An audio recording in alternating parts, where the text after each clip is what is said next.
Hello everyone, welcome in my video. Today's our topic is why do we need election. Class 9th का polity हम पढ़ रहे हैं. Polity का chapter number 4 electoral politics. Electoral politics का एक जो बेसिक इंट्रोडक्शन है वो हम इससे प्रीवियस वीडियो में कर चुके हैं. अब जो आज का जो हमारा टॉपिक है वो है why do we need election. की इलेक्शन की हमें ज़रूरत ही क्यों है, क्यों हम इलेक्शन कराते हैं, उसका प्रोसेस है, ये हम पढ़ेंगे. तो हम इलेक्शन की ज़रूरत को देखते हैं कि इलेक्शन की ज़रूरत ही क्या है. Imagine a democracy without election. किसी भी डेमोक्रेसी या फिर डेमोक्रेटिक कंट्री की आप कल्पना कीजिए जहाँ पर इलेक्शन नहीं होता हो. तो क्या is there a democratic way of selecting representative without election.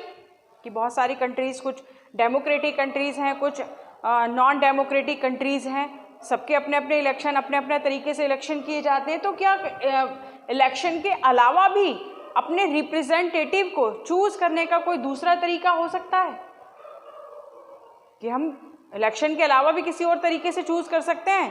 तो हाँ, जो पहले जिस तरह से पहले होती थी डायरेक्ट डेमोक्रेसी. डायरेक्ट डेमोक्रेसी का मतलब कि डायरेक्ट सारे लोग, जितने भी लोग हैं कंट्री के, वो या फिर उस एरिया के सारे लोग पार्टिसिपेट करते थे किसी भी डिसीज़न में, अपनी अपनी वो अपने व्यूज़ को उसमें देते थे.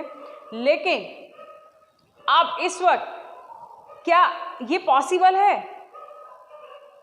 किसी भी डिसीज़न मेकिंग में क्या इतनी सारी पॉपुलेशन एक साथ आ सकती है, बैठ सकती है एक साथ?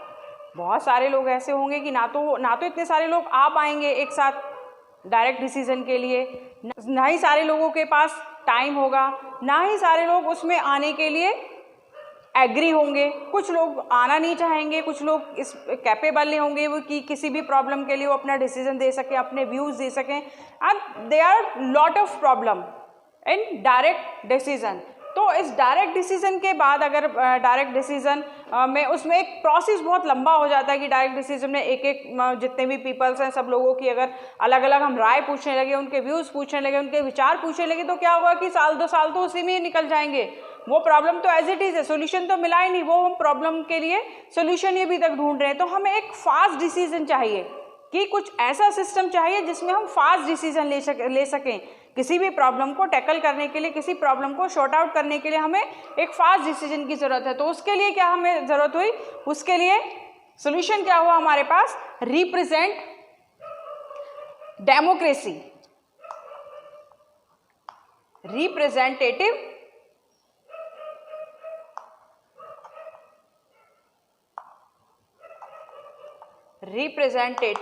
डेमोक्रेसी. तो रिप्रेजेंटेटिव का क्या मतलब है कि अगर डायरेक्ट इलेक्शन है या डायरेक्ट डिसीजन मेकिंग है, अगर वो पॉसिबल नहीं है तो हमें किसके क्या फास्ट डिसीजन कैसे हो सकता है कि हम रिप्रेजेंटेटिव डेमोक्रेसी को चूज़ करें या फिर रिप्रेजेंटेटिव को चूज़ करें. तो ये रिप्रेजेंटेटिव डेमोक्रेसी क्या है? एक एग्जाम्पल लेते हैं हम. जैसे हम अपनी एक क्लास का एग्जाम्पल लेते हैं. हमारी क्लास में अबाउट 60 स्टूडेंट हैं, ठीक है, और क्लास में कोई प्रॉब्लम है किसी भी सब्जेक्ट से रिलेटेड. सपोज साइंस की प्रॉब्लम है, साइंस का जो टीचर है उसका बच्चों को समझ में नहीं आता है, वो रेगुलरली क्लास नहीं लेते हैं, या फिर जो उनके कॉन्सेप्ट्स हैं वो क्लियर नहीं है. ये इस तरह की प्रॉब्लम्स हैं. अब बच्चों को उसका सोल्यूशन चाहिए, तो क्या करेंगे? वो सारे लोग मिलकर, जितने भी क्लास के 60 स्टूडेंट हैं, वो जाएंगे ऑफिस में, और ऑफिस में जाकर वो अलग अलग अपनी बातें बताएंगे कि हमें ये प्रॉब्लम है, हम इस टीचर से ये प्रॉब्लम है, ये नहीं करती, वो नहीं करती. तो क्या होगा कि बहुत लंबा टाइम किस में चला जाएगा?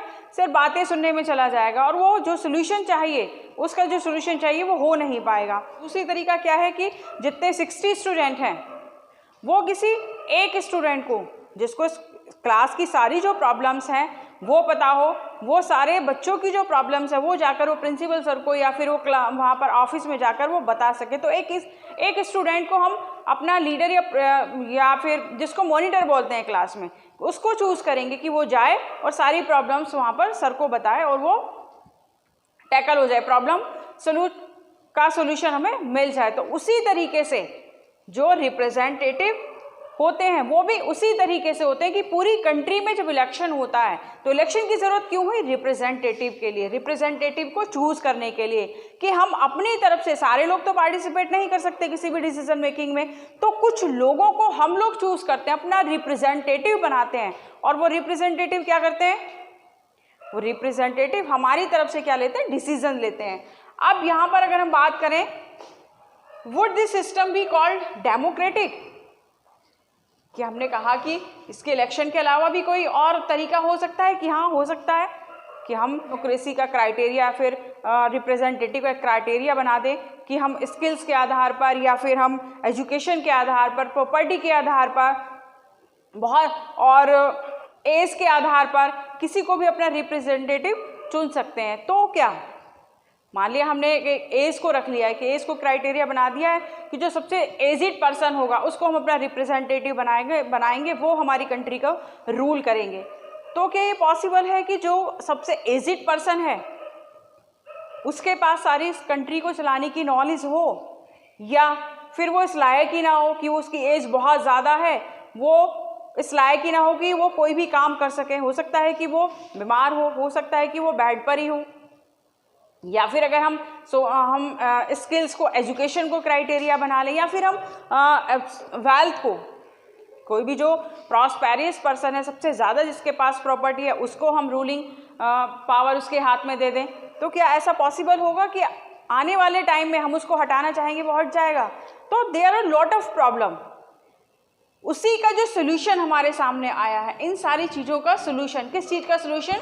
कि कोई भी कंट्री जहाँ पर इलेक्शन नहीं होते हो वहाँ पर क्या है, there are a democratic way to selecting representative without election. की कहीं पर विदाउट इलेक्शन अगर हम किसी को भी अपना रिप्रेजेंटेटिव सिलेक्ट करते हैं, चाहे वो प्रॉपर्टी के बेस पर हो, चाहे वो एजुकेशन के बेस पर हो, स्किल के बेस पर हो, एज के बेस पर हो, किसी के बेस पर हो, तो क्या वो सारी जो प्रॉब्लम्स हैं वो सब सॉर्ट आउट हो जाएंगी? क्या हम उसको डेमोक्रेटिक कहेंगे?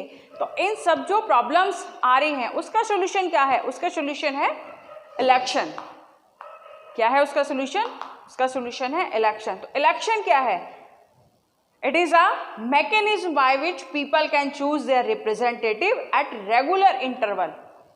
किस तरह का एक मैकेनिज्म है इलेक्शन? इस तरह का मैकेनिज्म है जिसमें पीपल अपने रिप्रेजेंटेटिव को चूज करते हैं एट रेगुलर इंटरवल, एक नियमित अंतराल पर, and change them if they wish to do so. और उसको चेंज कर सकते हैं अगर हम चाहें तो। क्यों चेंज कर सकते हैं? जब हमने अपना रिप्रेजेंटेटिव बनाया, हमने इलेक्शन का मतलब क्या होता है? इलेक्शन का मतलब सिर्फ इतना नहीं होता कि इलेक्शन हो रहा है, कोई हार गया, एक पार्टी हार गई और एक पार्टी जीत गई। बहुत सारे उसके दूसरे भी क्राइटेरियाज होते हैं, बहुत सारे उसके दूसरे स्टेप्स भी होते हैं। तो अपने रिप्रेजेंटेटिव अगर हमारे फेवर में, हमने अपना रिप्रेजेंटेटिव बनाया और वो अगर हमारे फेवर में वर्क नहीं कर रहा है, तो इलेक्शन में हम क्या कर सकते हैं? इलेक्शन के जरिए हम उसको चेंज कर सकते हैं अगर हम ऐसा करना चाहें। बट अगर विदाउट इलेक्शन हम किसी को रिप्रेजेंटेटिव चुन रहे हैं तो क्या हम उसको चेंज कर सकते हैं? नहीं, बहुत ज़्यादा टिपिकल प्रोसेस होगा, या फिर हम उसको चेंज ही नहीं कर पाएंगे। तो जो वोटर्स हैं, ये हमने देख लिया है कि हमने रिप्रेजेंटेटिव को चूज करने का हमारे पास जो एक तरीका है वो है इलेक्शन। इलेक्शन में वोटर्स को क्या फ़ायदा होता है? जो वोटर्स हैं उनको क्या फ़ायदा होता है? Voters can make many choices. Voters के पास बहुत सारी चॉइसेस हैं। वोटर्स कौन है? जो वोट कास्ट कर रहे हैं, जो रिप्रेजेंटेटिव को चुन रहे हैं। तो वोटर्स के पास, हमारे पास बहुत सारी चॉइसेस हैं। वो चॉइसेस क्या हैं? Voters can choose who will make laws for the country। मतलब जो वोटर्स हैं, जो पीपल हैं, एलिजिबल पीपल हैं, जो वोट कास्ट कर रहे हैं, वो क्या है? Choose who will make laws for the country। वो ऐसे लोगों को चूज कर सकते हैं जो कंट्री के लिए लॉज बनाएंगे, रूल रेगुलेशंस बनाएंगे। और अगर हम सही लोगों को चूज करते हैं, अगर हम सही लोगों को चूज़ करते हैं तो क्या होगा कि आने वाले जो टाइम है उसमें हमारे लिए बहुत, हमारे वेलफेयर के लिए, हमारे लिए बहुत सारी अच्छे लॉज बनाए जाएंगे। और अगर हम किसी गलत पार्टी को या फिर गलत रूलर को चूज़ करते हैं, गलत रिप्रेजेंटेटिव को चूज़ करते हैं, तो क्या होगा? कि जो पॉलिसीज़ है वो सिर्फ अपने फेवर में बनाएंगे, जो भी लॉज हैं वो सिर्फ अपने फेवर में बनाएंगे। तो देयर इज एक जो बेनिफिट है वो है कि हम अपने रिप्रेजेंटेटिव को, ऐसे रिप्रेजेंटेटिव को चूज कर सकते हैं जो हमारे फेवर में वर्क करे, हमारे लिए लॉज बनाए। And at end voters can choose who will form the government and take major decision. वही तरीका है कि रिप्रेजेंटेटिव क्या करते हैं, जो मेजोरिटी पार्टी होती है उसका काम क्या है, उसका काम ही है गवर्नमेंट को फॉर्म करना। कि जो मेजोरिटी से जीत गई है जो भी पार्टी, वो क्या करेगी, वो गवर्नमेंट को फॉर्म करेगी। और गवर्नमेंट क्या करेगी, गवर्नमेंट मेजर डिसीजन लेगी। डिसीजन किसके लिए लिए है, हमारे लिए, जो वहाँ की पॉपुलेशन है, जो वहाँ के लोग हैं, उनके लिए डिसीजन लेगी, उनके लिए लॉज बनाए जाएंगे। तो अगर हम सही रिप्रेजेंटेटिव को लेकर आते हैं, सही रूलर को चूज करके लेकर आते हैं, तो वो जितने भी मेजर डिसीजन लेंगे वो सही तरीके से लेंगे। Next they can choose a party whose policies will guide the government and law making। जब हम किसी एक रिप्रेजेंटेटिव को चुनते हैं, जब किसी एक रिप्रेजेंटेटिव को चूज करते हैं, तो सिर्फ हम रिप्रेजेंटेटिव को चूज नहीं कर रहे हैं, उसके साथ साथ हम उस पार्टी को भी चूज कर रहे हैं, उस पार्टी के आइडियोलॉजी को भी चूज कर रहे हैं।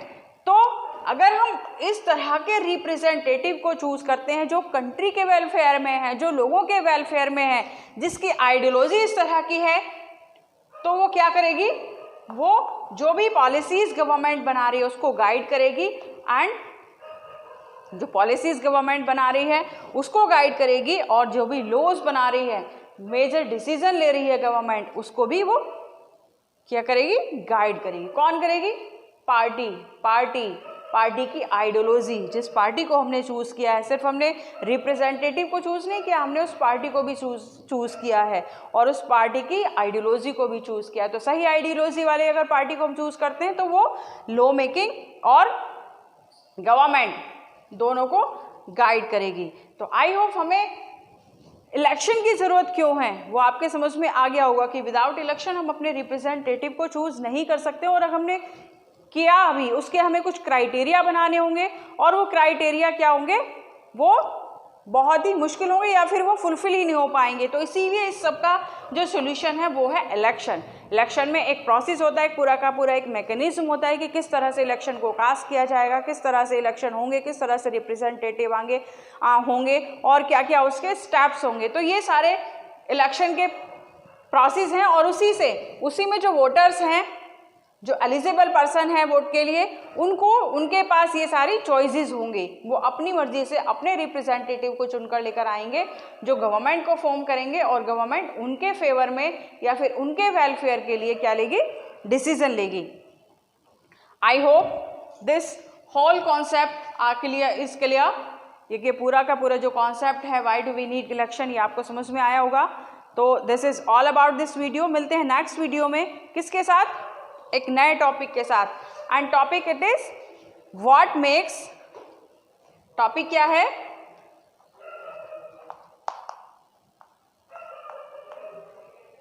टॉपिक क्या है, what make an election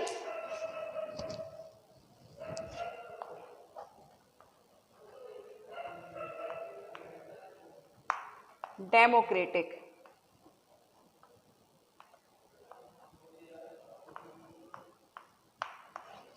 what make an election democratic, कि वो क्या चीज़ें हैं जो एक इलेक्शन को डेमोक्रेटिक बनाती हैं, वो क्या चीज़ें हैं जो इलेक्शन को डेमोक्रेटिक बनाती हैं। तो क्या है ये हम किस में पढ़ेंगे, नेक्स्ट वीडियो में। Till then good bye, take care.